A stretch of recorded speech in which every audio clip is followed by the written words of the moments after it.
The applicant's gonna call Emma Lucas.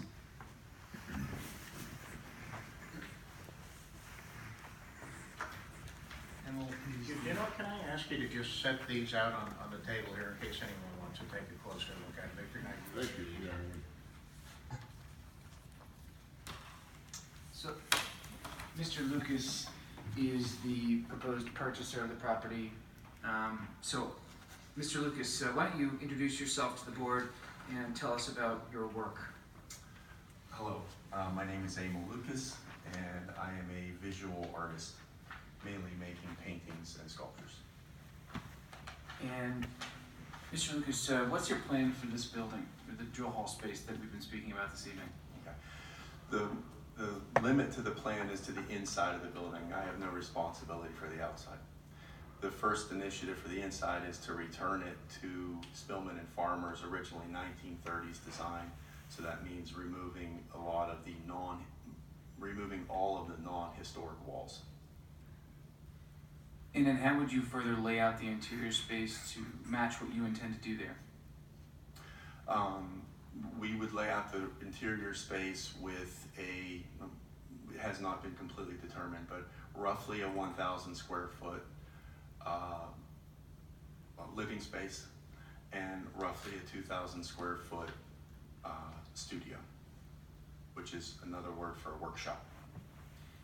Could you describe for me what types of art you would be doing there, assuming for the purposes of the board that we may not know all the terms? Yeah.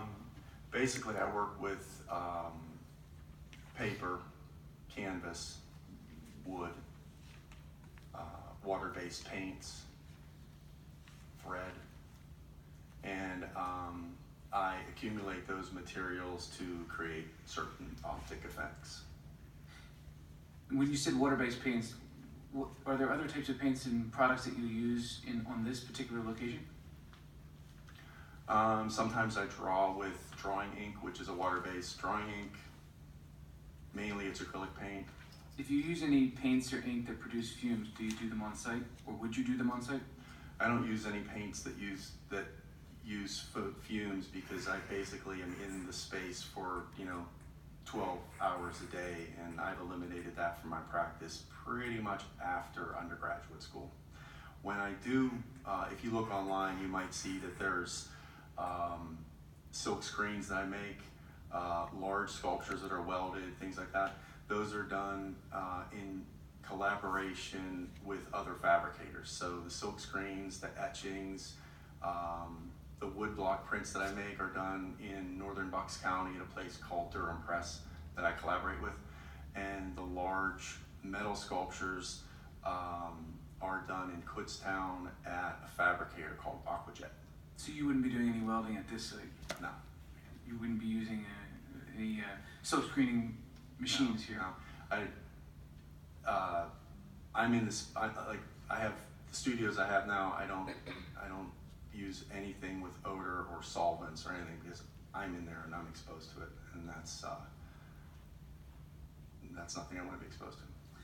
Do you have customers coming to the studio if you were to set up here? What I do doesn't work that way. I have galleries that represent my work. Currently I have 3 galleries, one in New York, one in San Francisco, and one in Verona, Italy. And all the work goes to those galleries, and that's where the clients go. So technically it would make a untrustworthy situation if I sold work out of my studio.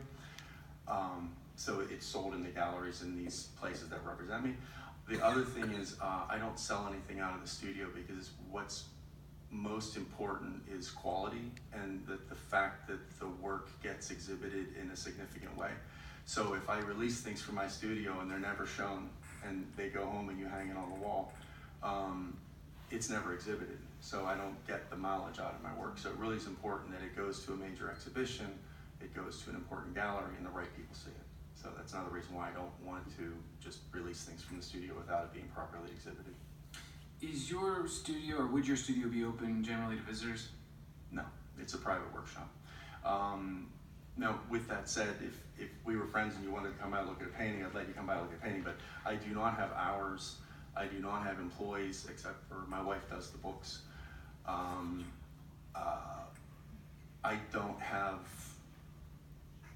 scheduled visits on a regular, I don't have any regular visiting people coming to the studios that I have now.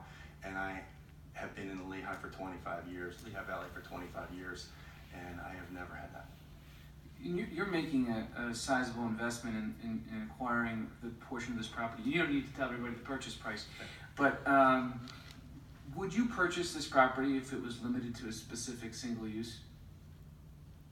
No, because as an artist, that just wouldn't be a healthy environment. And I don't know that I'm gonna stay there forever, so I don't, that's the best I can answer that question out of it now. I have nothing further. If there's any questions from the board? I do have one question, that as an artist, are you the only artist who works in there, or do other artists use the space? No, I'm the only artist that works there. Questions from the board? So would you and your wife both be living there? Yes. We have 3 children, but they're adults.